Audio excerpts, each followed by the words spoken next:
This was a really fun episode. A great way to meet Nick and Sheena. We had planned on meeting with them last week, but things kind of didn't work out. And then we had a guest that was planned for this week that didn't work out. So they were coming in. Oh my gosh. It just was, couldn't have been planned better.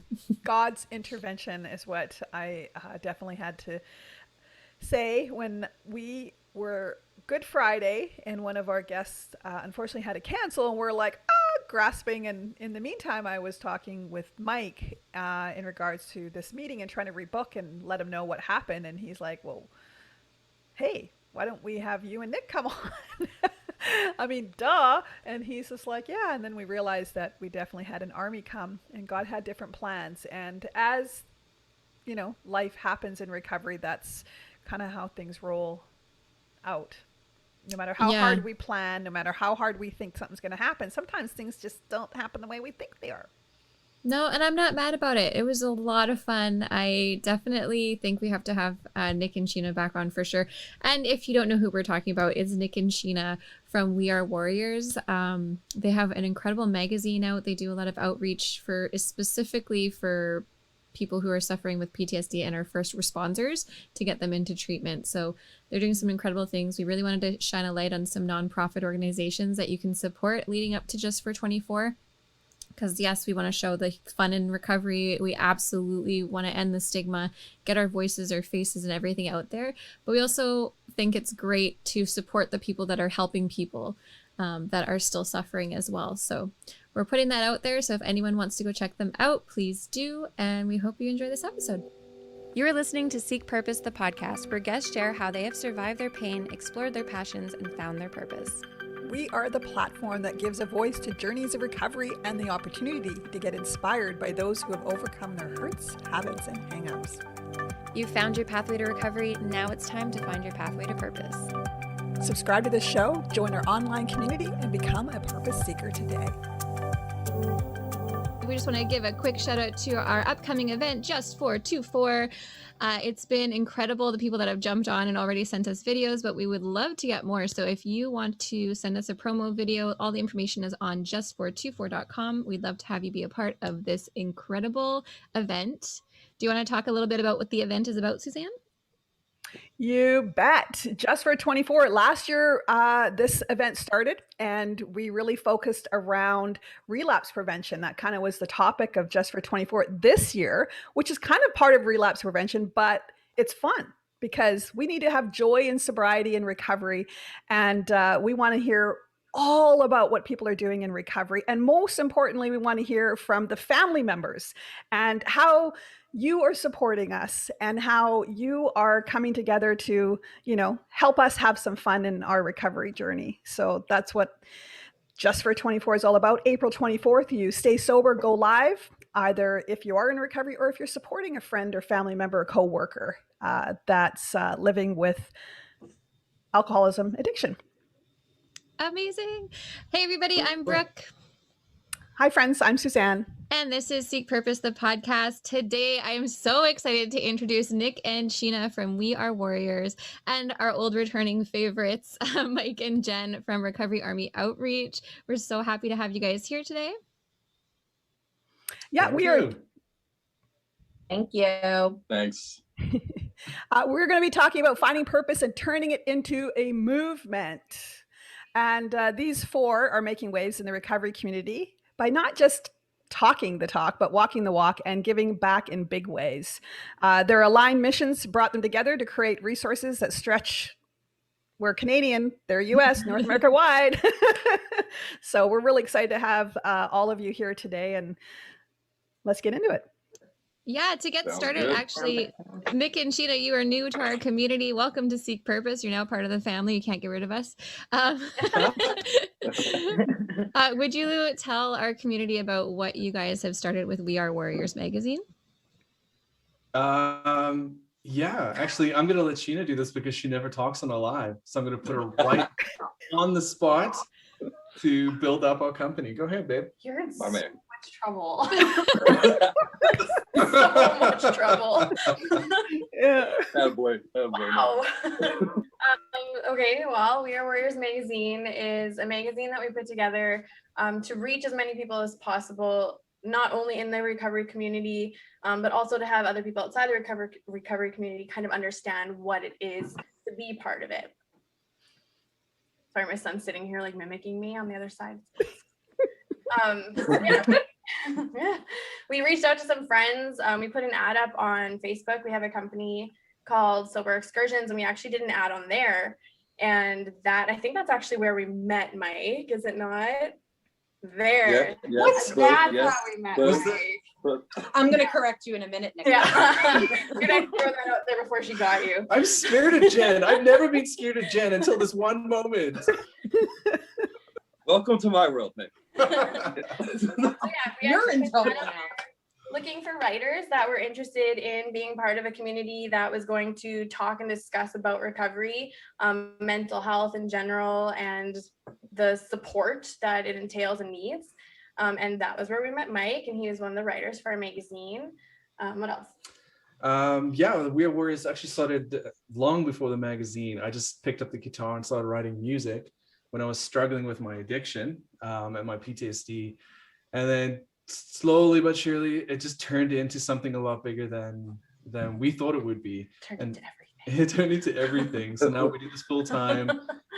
We do have a nonprofit called We Are Warriors Recovery Fund, where we want to help our first responders get to rehab without those hurdles and the pain of trying to find the funds. And we all know how that is. The resources aren't there for us. So might as well try to help, right? And Nick is a paramedic. That's why our focus was solely more so on the first responders, because as a first responder, we were having a lot of trouble. And we actually thought there would be resources lined up for our first responders, and we had to dig and dig and dig and fight and fight and claw. So that was kind of why our focus went that way, more than anything else, I guess, for us. Yeah, but recovery's been our life. Really, it is. It's my life. It's my friends.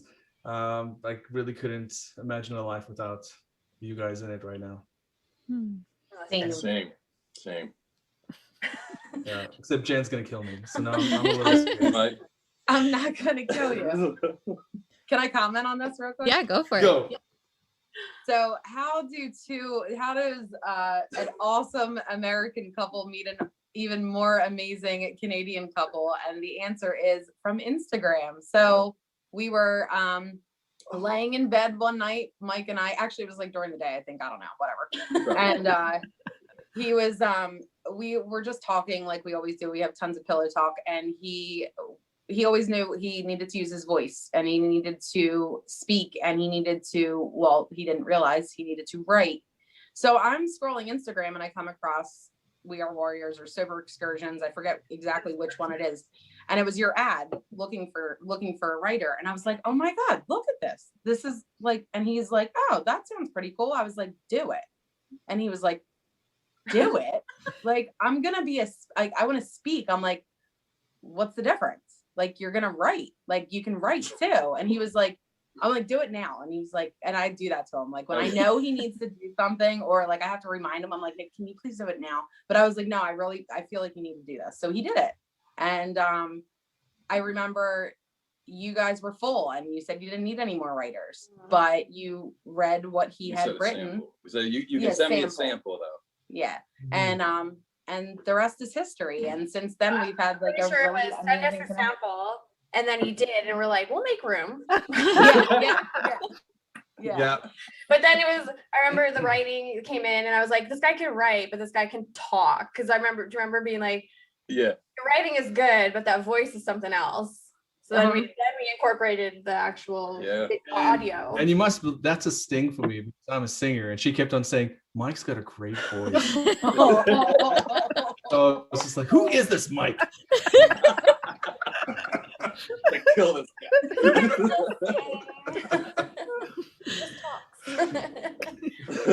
But yeah, and then we just realized like there's a lot of in between that we just have a great connection, and we look forward to working more together in the future and presently, and it's just been super fun. Yeah, there's just been so many parallels, and just the vision alone and our missions just really run the same course, and with you guys, all of you guys being in Canada, but especially with them in Canada and us in the US was really, I think we both saw it as a big opportunity to kind of bridge that gap, and kind of work together, to bring people connected to, and help get in, because I know they get a lot of people come to them from the US that they can't really necessarily point in the right direction or anything, and in hopes that's what we can be there for also, and likewise. So, but yeah, it just seems like that's like my brother and sister, honestly, to me right now. They're a big part of our family, not just with just a magazine, where there's much deeper than that. And Nick and I think relate on a lot of different levels, and it's awesome to have someone like Nick and Sheena in our corner. It's incredible. It's great. It's definitely God's work for sure. Yeah, Sheena, we need to talk more, by the way. I love how that happened. Allow Mike and I to have our bromance. All right. It's just let it You happen. guys kind of do look like brothers. I'm not gonna lie. Yeah.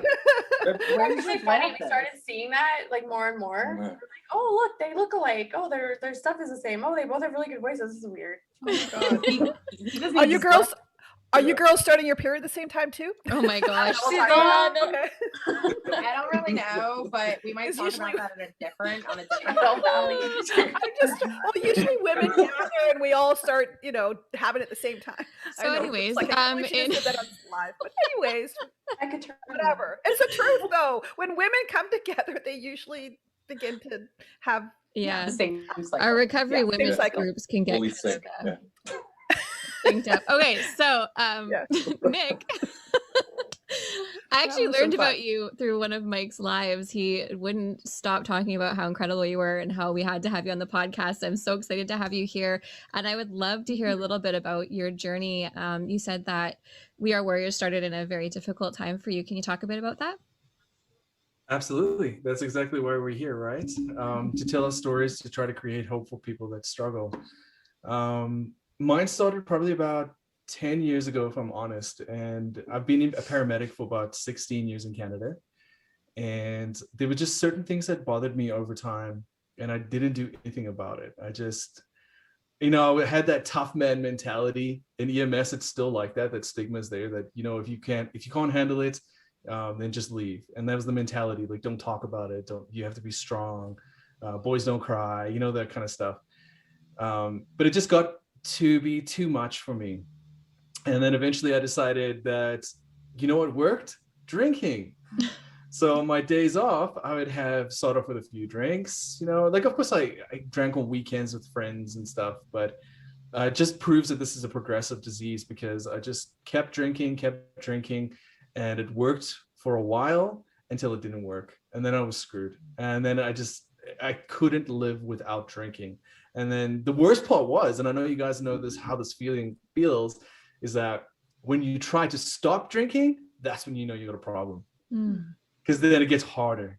And it was way worse when I tried to stop. And yeah, basically it was a battle over 6 years, into rehab and out of rehab 3 times. And the PTSD is still something that I got to deal with every day. But it's been amazing with this woman by my side. And now that I've quit EMS, I'm new, by the way. I wasn't 10 years ago. So like this, I retired from EMS not the Saturday, seriously, Nick. In December, I retired from EMS. So that was a big change for me, because that was my life, my identity. But we definitely got into God, put us in a different direction, and we feel his presence in our lives. And this is where we need to be, where we're supposed to be. And because we meeting people like you guys, and it makes it all worth it in the end. So that's just like a small little the singing too, that came in, like Warriors came in about 6 years ago. So your struggle started 10, but Warriors started 6 years ago as like a coping mechanism.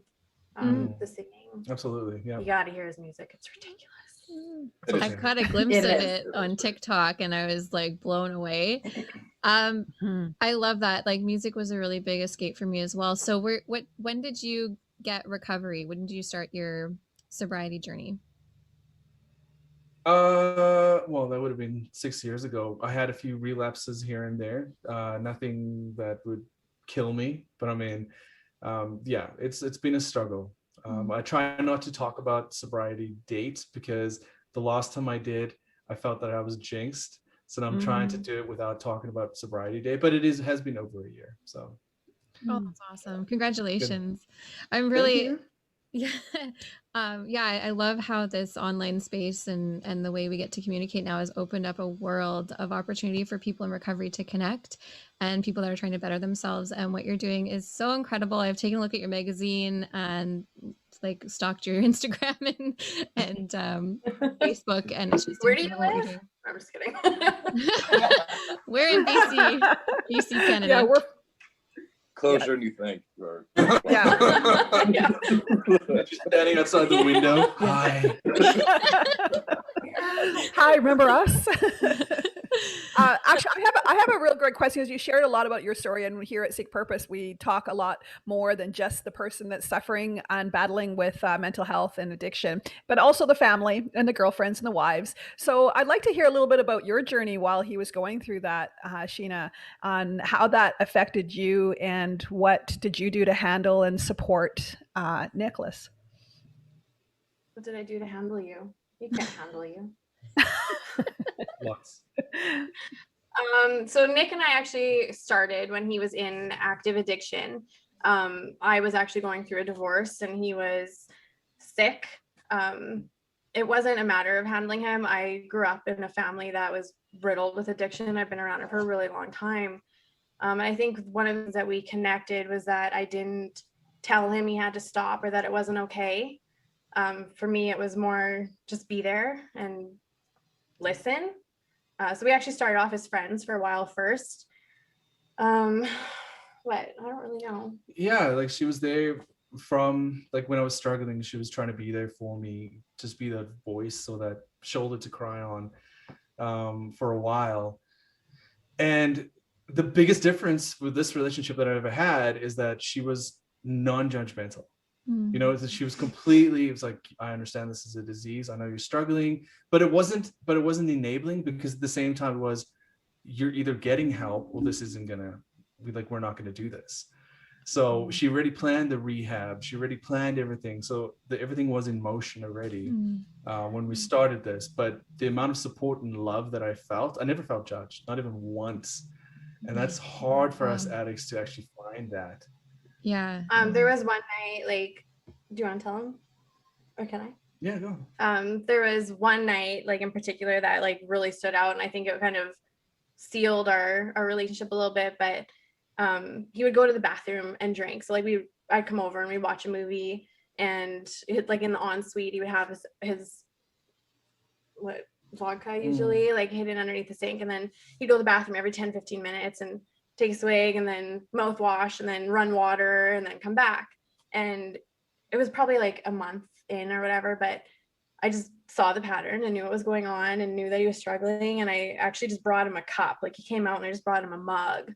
And I just said, if you need to do it, just do it. Like, you don't have to hide it. I know you can't stop, but just do it. And he just was done, like on the floor crying. And he was like, I can't stop, but I need help. And as soon as he actually said, I need help, that's when I had reached out to his sponsor, and I had phoned the rehab center, and I had called his coworker and had kind of everything lined up. So as soon as he actually asked for it, it was a go. I was just waiting for that moment. Coming out of rehab. Yeah, go ahead. Was that instinctual to you, or did you go anywhere to get support and help dealing with that with your family to know how to handle someone that was in addiction? Or was that just something that came from you? No, I think it was just more my personality. I'm very much a fixer. Very much a fixer. And I knew that it wasn't something that I could force. I couldn't force my parents if my life depended on it. So there was no chance I was going to try and put myself in that situation. I also have a child. I have a 9-year-old. So it wasn't something that I knew that I had the energy or the time to make happen, but I knew that I could guide it if he asked for it. And like the day that he asked for it, like the next day we were on the road, and it wasn't a matter of like, pack your shit. It was, I have this ready. Are you going? And he got up and packed his suitcase and he's like, let's go. I don't want to. I don't feel good. I know I need it. Let's go. So it was never a matter of like, get your shit together. This isn't happening. He needed the help and he knew he needed it. So I think it was a little different than having to like badger someone to go. He knew he was sick and he knew he couldn't do it alone. Plus, she fell in love with this. So. It was your It was your voice. I love that. That's a really great message, because so often there's so many out there right now suffering with somebody who's, you know, battling in addiction. I was a mother I was in recovery many years, and my son went through severe addiction, and it was so difficult because you just wanted to, like you say, fix it and get the hammer down. If you don't, you know, and Yeah. all that we could do is just love him and wait for that bottom to be like, you know, when they want to get help, they say help, we're there tenfold. And it is hard. Like, it's not like I was sitting on the sideline and I was like, this is fun and a cake. Like, I spent nights crying, and you know, there's things that addicts do when they're in addiction that's not their personality. There's other girls, there's other people, there's things being said. Like, it's not fun. But at the same time, it was like, in my head, I was like, he's sick, he's sick, he's sick. This isn't who he is. He is sick, he is sick. Mm-hmm. And you do what you need to do in that moment to be okay. And I know that. And if I wasn't reachable, someone else was. And I know that. That's okay, because I'd rather him reach out to someone else than die. Mm. So it sucked, but here we are. Yeah, just when we'll do everything we can, 150% to help you get well. And the support as far as when they don't is just love, right? Just love, love, love, love. Yeah. So we'll move over to the two that are sitting beside you on this side. Hey, Jen. On Jen and Mike. And if you haven't listened to their full podcast, we were so blessed to have you guys come on, and they announced their engagement live. And that is exciting. But for those Did you get an invitation? No. what? I didn't get an invitation. Uh-oh. There's a lot of in troubleness. We're both in trouble, Nick, either way. So I just wanted you to know we invited you to our wedding. awesome. Yeah, gonna be there without a doubt. Sorry. Go. Go on. No worries. No, this is good. This is good. So yeah, just maybe share a little bit to the audience as far as how, you know, what brought you to Recovery Army Outreach and that place that you just knew too. So for me, you know, I started just really as a hashtag to start using on like TikTok and or whatever, and I just kind of looked at it that way. And a lot of people make the mistake too and think that I'm a veteran because of the name, and I'm not personally a vet. And God bless everyone that is. I've worked with a lot of first responders, inpatient and stuff like that, though. And I suffer from PTSD as well, pretty severely. Maybe not in the same sense, but it's still the same, you know, core issues really. And you know, I just kind of started as a hashtag, and it kind of took off. But I saw it as, and I probably described it, you know, in our last time here, but I see it as like the only way that we can fight addiction and the stigma that I can't stand that surrounds it, as everyone knows me knows that. Is to do it as an army, you know, in numbers. You know, we can't work our program and recover alone anyway. Like it's a we program, not a me program.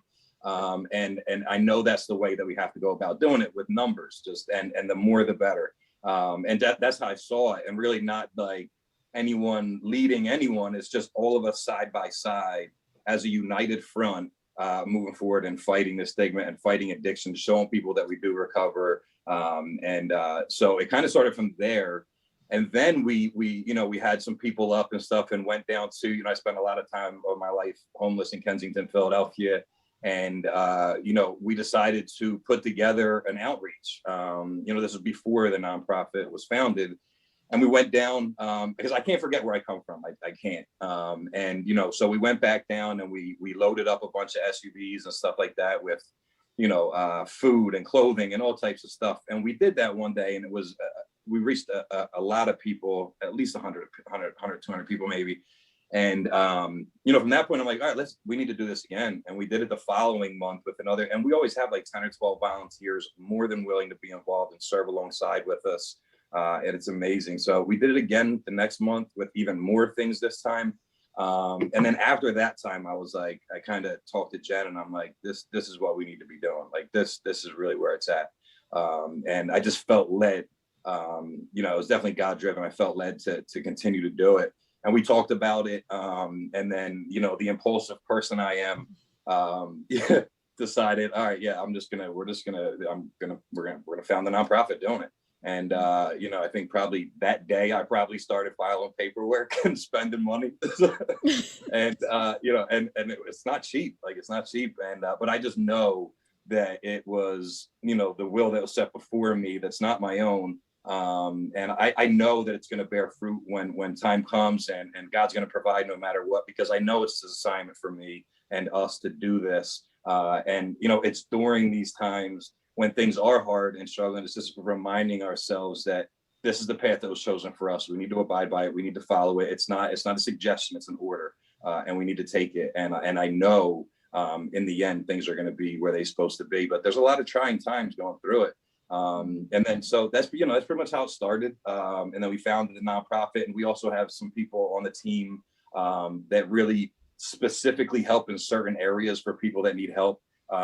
So we really go down and bring things to, you know, we focus right now on my city, and, you know, really, but the humanity piece is the biggest part for us. So like, we can give all this food, we can give all this clothing, we can do all these things, but to plant seeds, and just personally identify in an empathetic way that, like, you know, I've been there, we've been there, I get it. You know, there is another way of life. You don't have to live like this. And hopefully, you know, God willing, someone will take a suggestion and take a step in the right direction and want to change their life.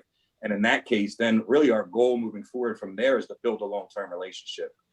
So, you know, become more like a resource broker, and, you know, and a lot of people don't have IDs, don't have insurance, don't have anything, to help facilitate, get these things, and then get them into a treatment facility where they need to go. And then just kind of, you know, stay in their corner, you know, like when they go in, you know, make sure you call us. We're going to check in with you. And then when they get out, all right, what's the aftercare plan, and help with these things, and just really in attempts to build a long-term relationship with these people, and just know there's no judgment.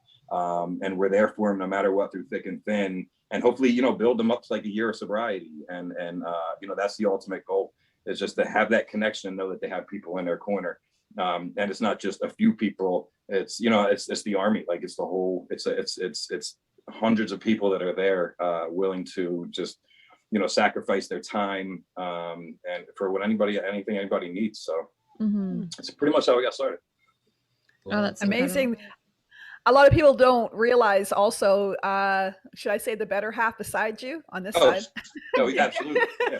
Yeah. Jenn, because again, you have something that's going on the support that you offer the family and the supports around that person that's going and seeking help. Tell us a little bit more about that and what happened for you to start that alongside with Mike.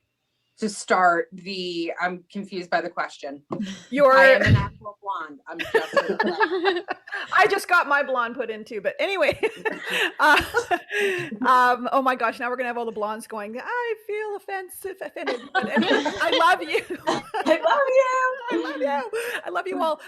You have a amazing support system for the family members, that you have a support meeting, and you connect with those people. So what is it that you're doing there, and how can people get in touch with you in regards to extra supports for the person that maybe not an addict and an alcoholic, but is loving on someone who is?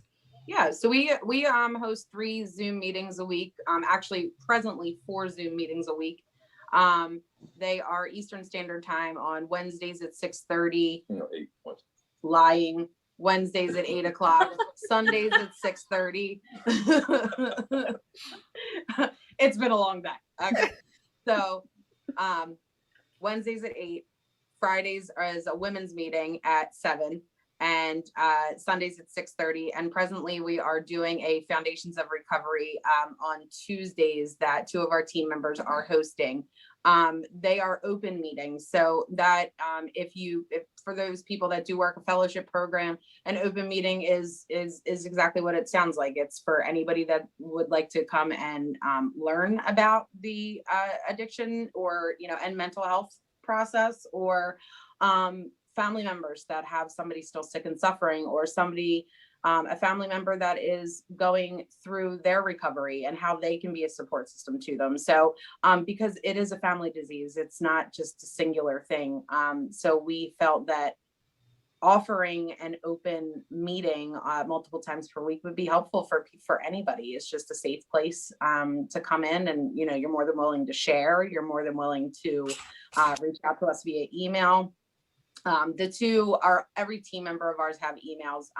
Recovery Army, then our first name, Recovery Army Jenn with 2 N's, Recovery Army Mike at gmail.com. And feel free, emails anytime. We'd be happy to, talk about anything, whether it be just somebody to talk to or an avenue that, you feel you need more support. We're here to help. Yeah, so we do the Sunday is open, Wednesday's open, Friday's women only. Which we really felt strongly that needed to be on there. Also, just the women's, we'd like to do a men's meeting soon also, but we know that the women need a safe space to share and to talk about things that might not feel comfortable with men in the room.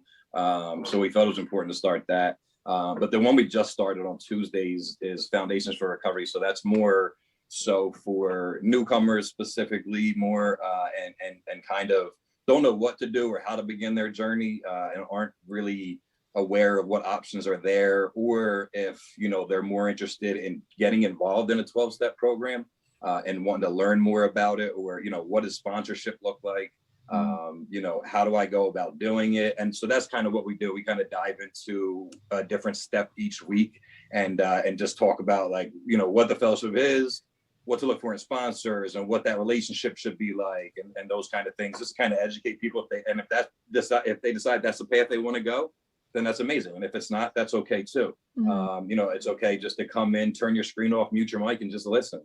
It's just an open format, just to, just another resource to put out there. Really, is the ultimate goal. Just as many resources as we can put out for people to get connected and find someone or something outside of their self. That's really the goal at the end of the day. That's so awesome. Cool. I haven't hit one of your meetings yet, so I have to do that. Yeah. Whatever.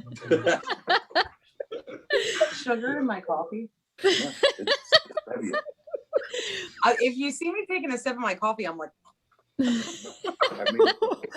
Oh, I love you. Oh, that's so awesome. I definitely want to touch a bit on Just for 24 we have coming up, and Mike and Jenn, you're going to be joining us on that day. One of the things we had talked about with one of our partners for this event, Elise, is having people support a nonprofit on that day. So people are going to be showing up on live, going live, saying how they're having fun in sobriety. But just to give a little bit of extra meaning to this, we're hoping that people will give a shout out, support monetarily, or just with sharing their content or whatever, support your favorite recovery nonprofit. That's really why we want to have you guys here today, is to talk about different places that people can support. So what if someone is to come to your organization, we'll start with Nick, and they want to donate, get involved, or support you, what ways do you have open for them to get involved? Honestly, they can contact us through any one of our platforms. If they want to go to Facebook, message us. If they want to go to our website, which is www.wawmagazine.ca, they can get a hold of us there. And if they want to donate, that's fantastic, because we actually don't take anything. It is a complete nonprofit for us. There is no proceeds, nothing. All the money will go straight into the account, and that money is used to help our first responders get to rehabs as soon as possible. Or their families. We've actually had to use it to support family as well when someone has gone to rehab as well. That's beautiful. What supports the magazine and the production for that then? Is that done through donations, or is it advertising, or? Where's my wallet? That's where it's done. The magazine, honestly, we started the magazine, and I did a bunch of graphic design, and a friend of mine also did some graphic design on the side, but I did it for fun and I didn't know what to do with it. So one day this young lady is telling me, well, why don't we do something different? Why don't we try to make a magazine? Okay, first of all, this guy has ridiculous amount of skills. Insane. Mm-hmm. It's not even fathomable, and they're just hanging out. So I'm like, so you sing, so use it. Oh, so your graphic design, okay, use it. oh, you can make videos? Use it. So, yeah, the magazine, literally, he was like doing things. I'm like, so It just, here's a thing. so this is really embarrassing, so I'm just gonna continue. Yeah, so it was, I just decided to put a magazine together, and it took, You were told to. yeah, told to put a magazine together. And we got a bunch of writers to write for us. And all of our writers are like big, huge shout out. They do not get paid. Yeah, So that's it is all. like all volunteer. Like everyone, Mike's like, yeah, that's true. Accurate. But yeah, and it started off just, you know, we tried it out for the first 2 editions, and we're like, okay, well, we're not really getting much traction off this magazine, and it had something like 100 subscribers or something like that, and we're like, oh, this is really good, like we're So going the right proud. direction. And then all of a sudden we started getting I don't know, people just started getting interested, and it started building and building, and now we're on the 8th Going on our 8th. edition right now, and it's up to 10,000 subscribers already on Wow. that. So it's just one of those things that just kind of blew up, and eventually we'd like to get ad revenue coming in so we can put that into the nonprofit too. That's the goal. We haven't really charged people for the magazine. It's always going to be a free magazine. I refuse to charge them for the magazine. But if people want to put ads in and stuff, I don't see anything problem with them charging them, and then we can actually start using that money, maybe even to support ourselves a little bit, because we're kind of broke. We're in the same boat. Same. Yeah. What's money? So, like Mike said, with God's grace, right? So I feel like this is where we're led to be, and I know He'll provide. It's just not going to be in my timing. So. Wow. It's so true when it comes down to trying to, you know, God, like put a roof over our head, change in our pocket. It's, you know, when you're trying to follow His path and what's been put in front of you. And, you know, each one of us, everybody, anybody out there you've got amazing talents, amazing gifts, that's what makes your passion, what makes you wake up each day, what makes you bring, you know, the most joy is what God wants to use, right? And trying to figure out, okay, well, that's great, Suzanne. I used to hear this from my parents. Oh, that's nice. So that's not going to pay the bills. That's where I came in. So I was like, what do you like to do? He's like, well, I like to do this and this. I'm like, great, it's going to be a business now. Surprise. Yep. Yeah. All right. How about you, Mike and Jen? When people come to Recovery Army Outreach, how can they get involved? What's the best way to support you guys? So the best way, you know, we do have a Facebook page at Recovery Army Outreach. The website's recoveryarmyoutreach.com, which will be updated soon, actually, also. So there will be a straight donate button, which will directly go into the account. However, right now there is PayPal on there, Cash App, which is at Recovery Army Outreach. Same thing. The PayPal is Hope Dealer 1, the number 1, and that goes into the account. So we also put out an Amazon wish list, though, also. So that's on the website, and we post it on most of our socials. And so leading up to each outreach, we put together a list of, you know, the bare necessities that we bring down, because honestly, we can't afford them all. It's a lot of things to give out, you know, blankets and I mean, so many things. There's so many things. Toiletries, yeah, like all kinds of things that we wouldn't really be able to make the impact that we do without people helping that way too. And you know, everything comes out of, you know, our pockets as well. You know, no one's paid, and so those are really the best options right now. You know, and then until I can change the platform, which should be any day now. So yeah, Cash App, PayPal, the website. You can also just email me. You can just email on the website. The emails there. You can also just email, and then I can send. You know, if you felt led to donate monetarily, I can send an invoice and do it that way. You can write it off, or yeah, just contact us. I'm learning something new today, guys. What's that? Why is our Cash App not Recovery Army Outreach? Because they're giving me a bunch of trouble trying to switch it over. So I changed the account to it, but they're giving me trouble changing the name. So. Oh God. I think that's what's so great. What I love that we're doing here and having you guys, especially, you know, watching you grow and begin and start a movement. So when you do go, there's so many changes that have happened since we've met you, Mike, and I'm sure you guys can relate to Nicolas and Sheena trying to just kind of get all the, you know, ducks in a row. So when you go and do donate, I mean, it's like, okay, what's all this looking like? Those are the beginnings. We are in the beginnings of something really great happening here. So we really hope that you guys will support and get behind, subscribe. The magazine's amazing. The stories, It's phenomenal. like phenomenal. And actually the YouTube channel, if you guys have not even followed the YouTube channel, and your shows are fabulous too. Just the content, the information. It's like, yeah, I was Yeah. If binging. you haven't tried, have you watched the last one? Yes. Did you watch I like the mask. The one that you guys showed up, Nicholas. I can't remember the other gentleman that was on there with you, but Alan. Yeah. okay, it was like he came on with a mask, and like how many of us in recovery put masks on, and that was kind of what your YouTube, the whole show was about, is how each one of us comes up with these masks, not recognizing who we are, and I loved it.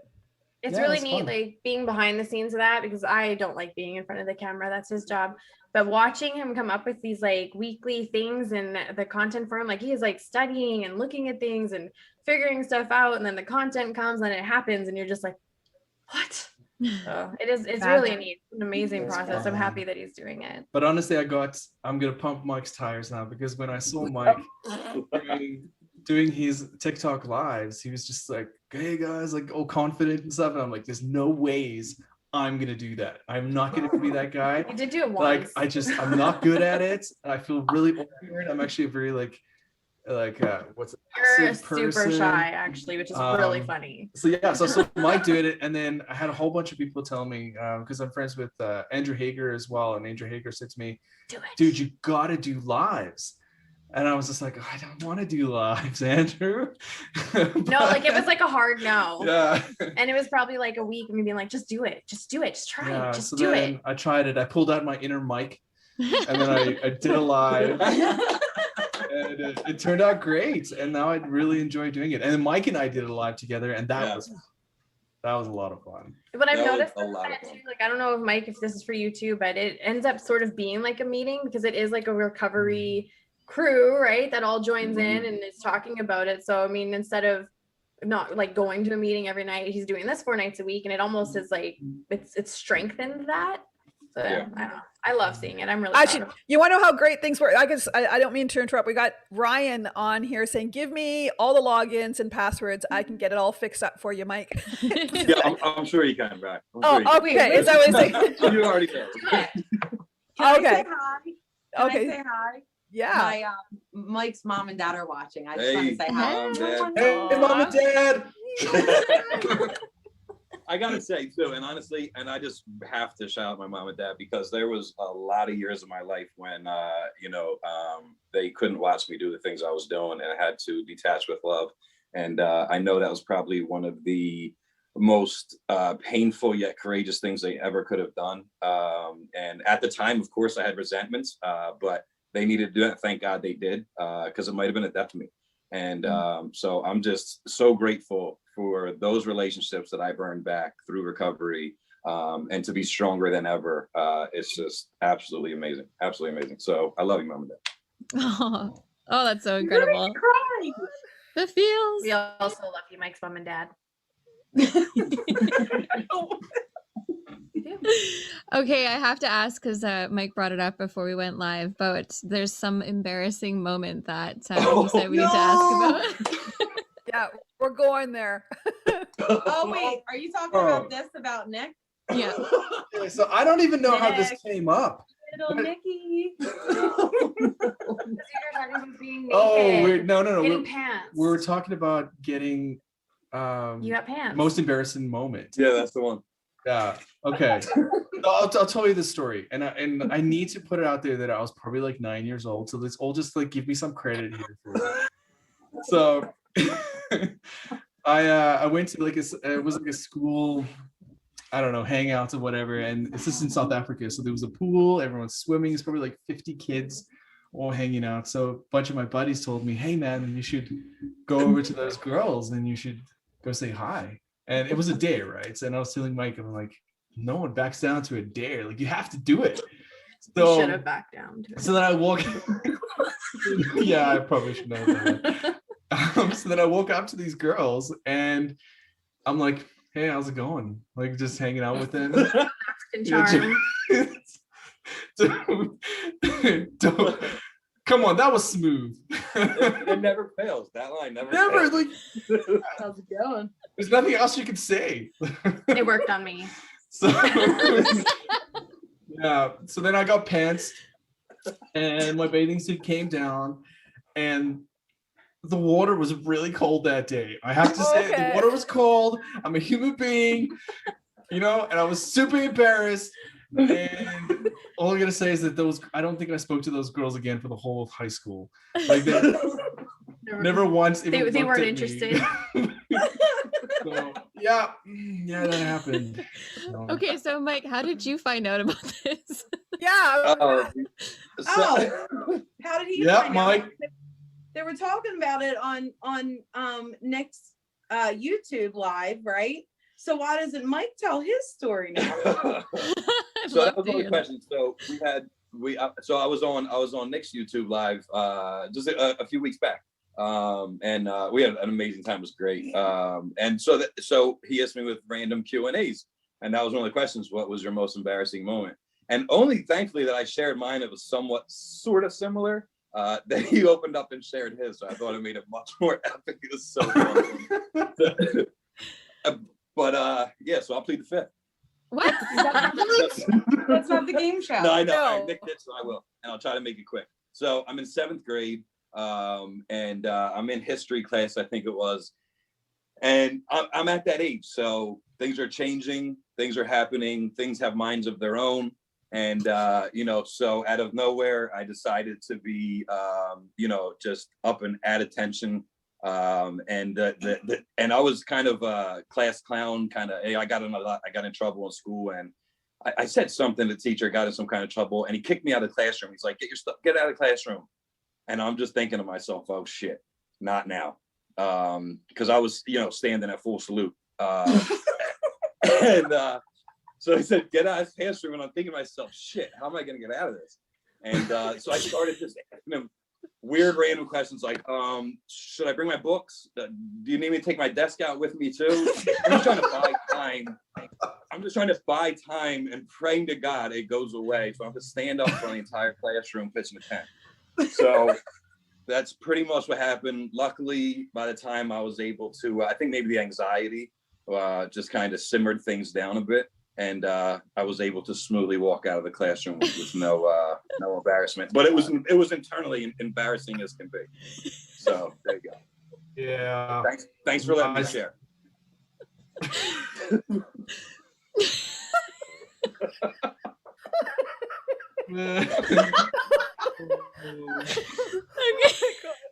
I feel like this needs to go to the ladies now. Nick. I don't know.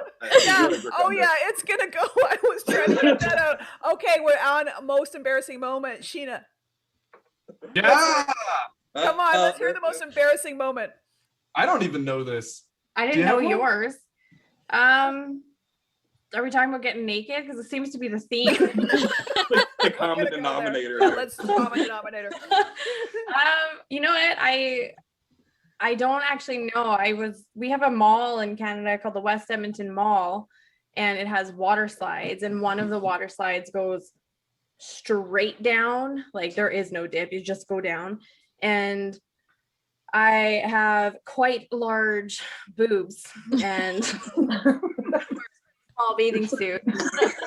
Thanks, honey. Oh, it's true. Small bathing suit, big boobs. And you don't go down a pipe like that without it like floating beside you. So I basically just came up and the lifeguard goes, that's why I'm on this one. I think I was like 15. So I was like, Ooh. the difference is No. I know my boobs were good. So I was like, whatever. And I just got up and walked away. And I do believe that I did get followed around from the lifeguard for a little bit, who was like 17 or 18 maybe. So it's embarrassing, but not that embarrassing. Yeah, it seemed like that lifeguard strategically placed himself every shift. Yeah, sounds like- he was so proud. He was like, that's why I'm at this one. Like, so every girl literally bathing suit gone. And it wasn't like coming off, it was like gone. Oh my God. Yeah. Got finding the lost and found. He was standing at attention too. Oh my god. Yeah, but Oh boy. Yeah.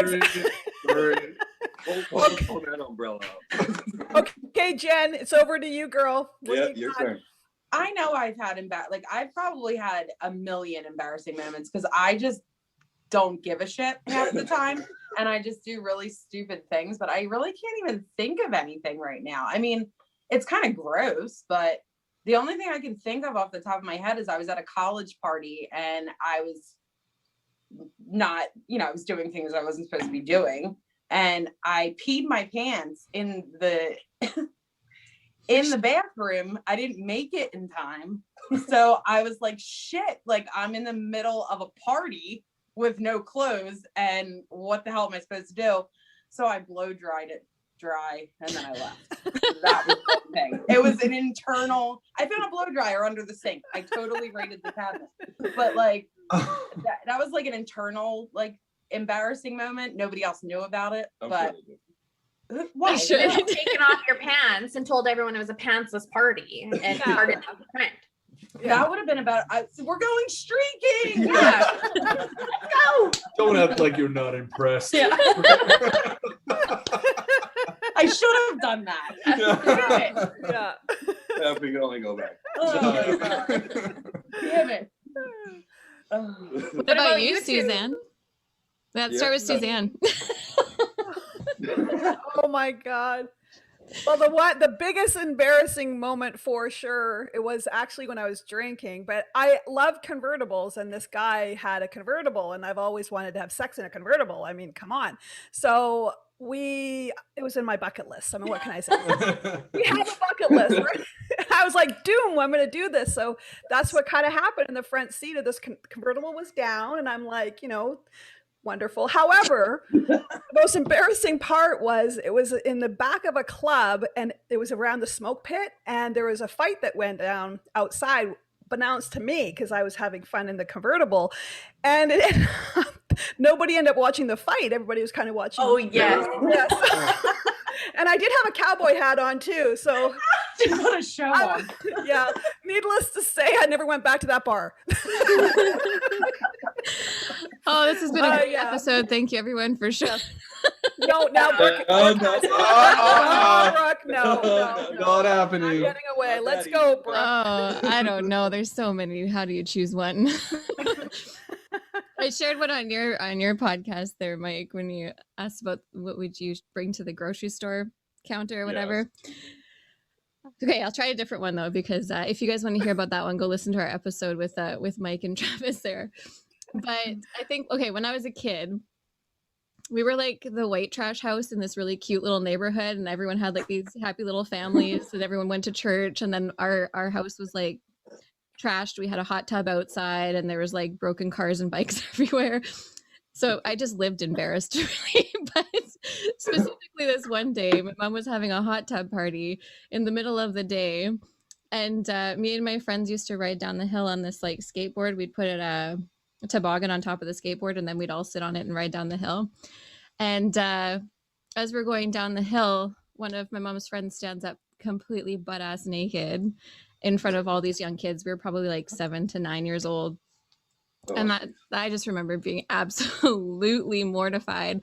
And also, we kind of just pointed and laughed at him. So it turned out he was probably more embarrassed than I was. But it was hard to show my face in the neighborhood after that. Like all these little goody two-shoe church-going kids. And then, there's like naked men walking out of our front yard hot tub that we have for some reason. That was probably the swim party I had. I was gonna say. Who is that weird guy? Wait, I remember that guy. Was that you, Nick? That was you pointing and laughing. You said you were. I just gotta say too. I just need to say, like, And you know, you talk about just 424 and having fun on that day. Like, and I always love to tell people, like, if you're not having fun in recovery, you're doing it wrong. Because this is so much fun, and we're just simply talking, like that connection, and to be able to talk about these things and just laugh is something I could have never imagined. My life was so miserable, and there was so much pain involved. You know, like I get a sense of euphoria from this. I don't need a drugs or alcohol to do this anymore.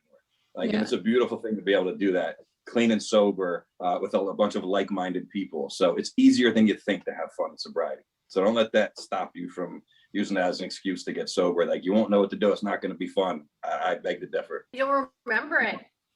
Yeah, that too. Yes. And it's authentic too, right? It's not, there's no fakeness involved when it comes to recovery. Everyone's authentic. That they're, for the most part, everyone's themselves, their true self. And I think that's what is this connection, because you're allowing people in when you're your true self. It's actually funny. Like, we'll hang out with people that aren't in recovery, and we're literally kind of bored. We're like, it's like, let's get real. Tell me your pain, man. but no one's talking about it. I actually forget that not everybody's in recovery, because like all of my friends are in recovery. I do it for a living. I talk like to people like you guys on here all the time, and then I go to do like school drop off and just start openly sharing way too much about my life and being an addict with like this mom that's standing in line trying to drop off her kid from school. So. Like, I love when people find out that you don't drink. It's like, I'm freaking crazy sober. Can you imagine this drinking? We talked about that. I'm like, Suzanne is hysterical and crazy now. I can't even imagine. But now we know about your convertible story. Well, so. yeah, that's true. But I've done that sober too, but just not with people watching. Was that more fun or less fun?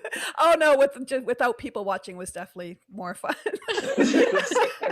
Well, maybe, I don't know. I haven't tried that yet. Maybe I should try it. No, I'm just wrong show. Somebody go get Dave. We're doing this live. Yeah, I know. I wasn't saying live. I just said go do it. Not live. No, we're not doing it live. No, my husband is not like that. He's actually the funniest. He's the guy with the humor. Most people meet him. He's like, no. But anyways, yeah, that is all about Just for 24. This is what we're talking about. So we only have about 5 minutes, but I definitely want to hear what you guys love to do. I mean, obviously we have passion. We love doing what we're doing in the podcasting and the magazine and the outreach. But really, what do you guys do to like really get you going sober? Like, when you think of what you want to do to have fun in recovery, what is it that comes to mind, or what do you love to do? Who's first? Go ahead, Jenn. Okay. I think we just like to keep things simple. You know, we enjoy spending time with the two of us. We enjoy our alone time. We enjoy time with our families.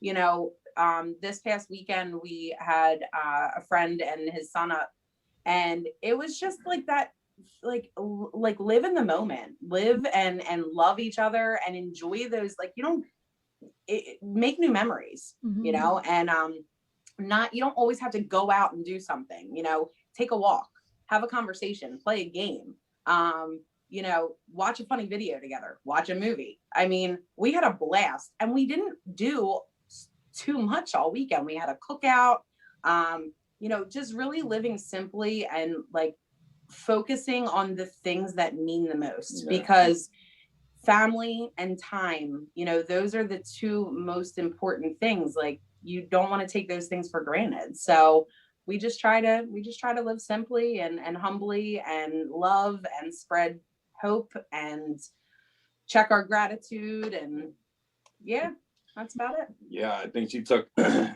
words out of my mouth for sure. I couldn't say much more than that. Just, live simply just for today, and you know, enjoy what we have. You know, don't think about the things that I want, just be grateful for what we have. And just surround ourselves with authentic, loving people, and family for sure. You know, that's what means most. Is just the time in making memories and with family is really what it's about. You know, I'm not some big attention or the big thrill seeker. Like, you're not gonna find me riding roller coasters and doing all this crazy adrenaline rush stuff. It's just not me. I'm content at home with family. Like, I'm good. I'm in my happy place. you know, and just being able to help people along the way just makes it that much better. I really love that. And I find that when I was in active addiction, those things were annoying to me, like quiet time, family time. My kids were annoying to me because they're standing in the way of me and my drug of choice and my fun, my party. And then getting sober, it's like, holy shit, all this joy I was missing out on of just sitting with my kids at a park and watching them on a swing, just completely like soaking up life, is so much joyful than anything I ever did in a bar. And I find that with like a ton of things, like even just sometimes I get ridiculously excited because I've paid my bill ahead of time and I'm just like, who am I? You know what I mean? I can find joy in so many things these days that just completely passed me by. I had no gratitude before. So I think that's just such an important part of recovery. How about you, Nick and Sheena? I would say gratitude for us is one of the biggest things. I know we have our ups and downs, everybody does. But definitely taking a look when you're in that moment, like yesterday, we were at her aunt's house for Easter. It was a hard day too. That was a bad day. Yeah, it was a bad day. But then we got there and it was with family. We got to find some eggs, have some steak. So little things like that. But at the end of the day, we sat by a fire, and it was just like my elements are water and fire, right? So like if I'm around the ocean or if I'm around a fire with friends, it's like you have to sit there and just reflect and be like, okay, this is what it's about. Is that moment of peace, that moment of clarity, like just being grateful that God gave you this life, that you're actually able to sit here sober.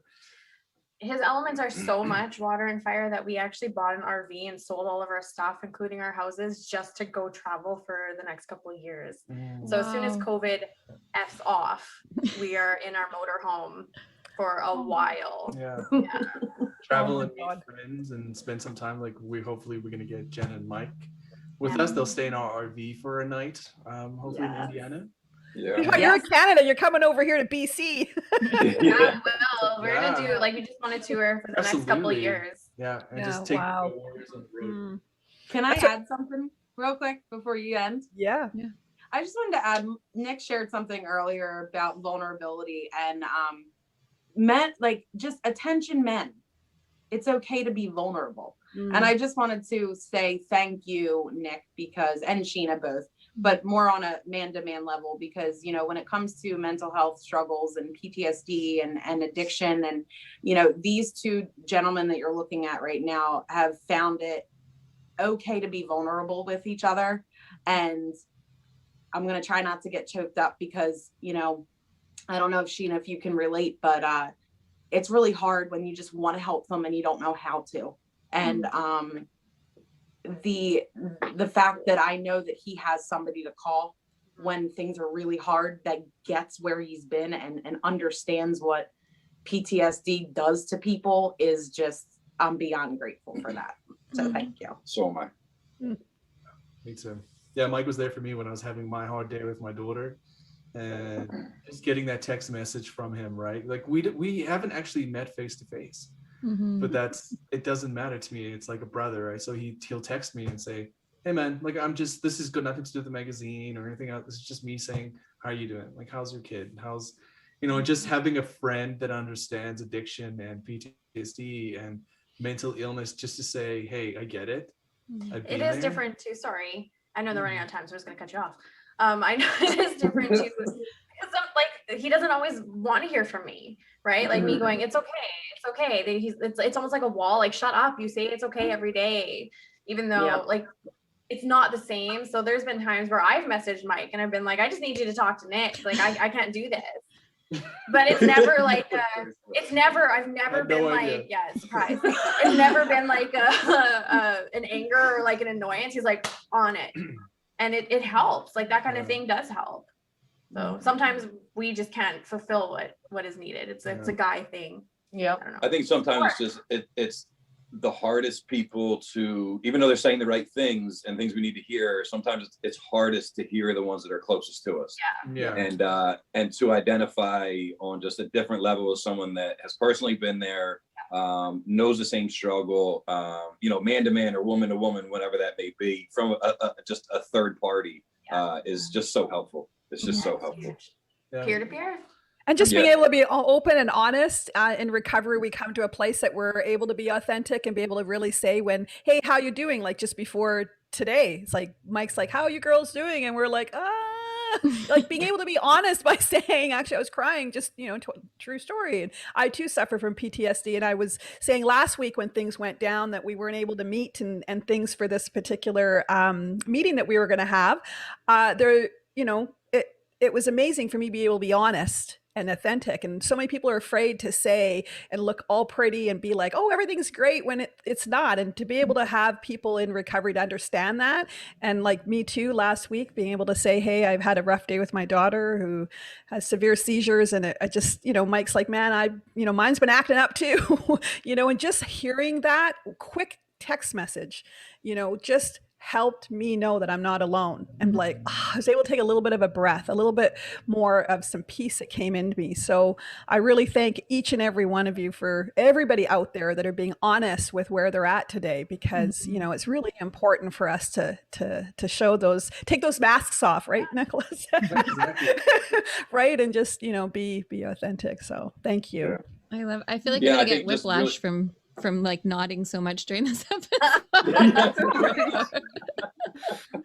Like I'm listening to music, just vibing with it. No, but just like you said, Sam, really quick, and I know you probably need to take us out. And it's funny. I know we talked about it before. Like we scheduled this for last week, and it was crazy because listen, the enemy was hard at work because all of us went through our own separate thing to kind of derail us from being able to do it then. And I think me personally, and like I shared with I think most of you, was clearly there's a common denominator there, and someone's trying to keep us from doing what we're doing, which just it just really motivates me more so to make sure it gets done, because there is a spiritual enemy out there that does not like what we're doing and does not like the path that we are following, because it's not his.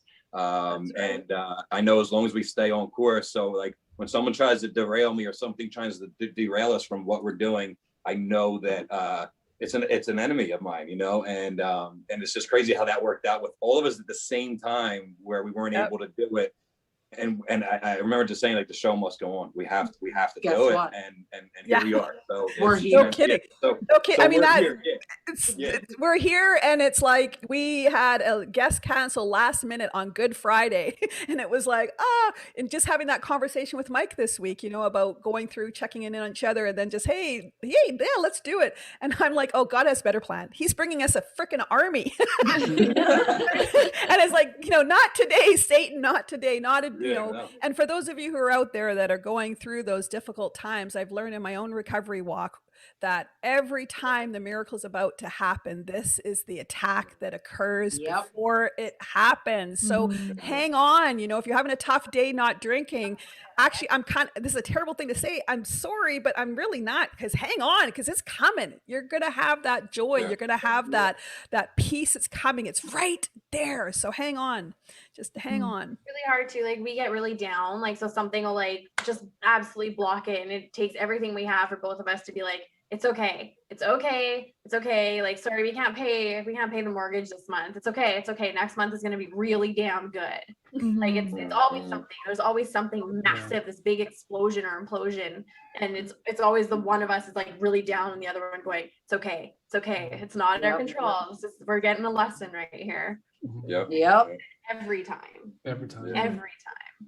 Ditto. Yeah. Ditto. The best is yet to come. Absolutely. Amen.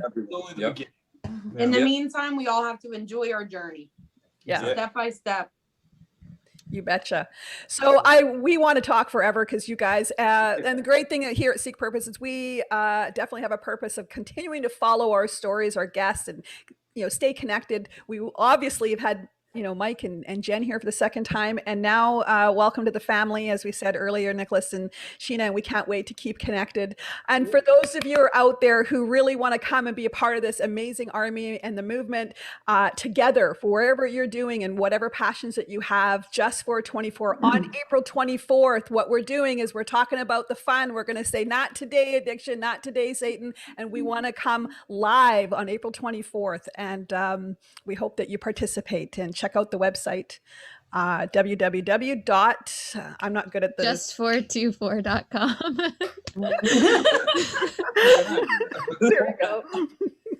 Thank you so much. It was so great to meet you, Nick and Sheena. And yeah, welcome to the family. Anyone who's listening on Facebook right now, please share this live with anyone that you think needs it. And make sure you head over to all of your favorite podcasting apps and subscribe to the show. It'll be up tomorrow if you missed any of this.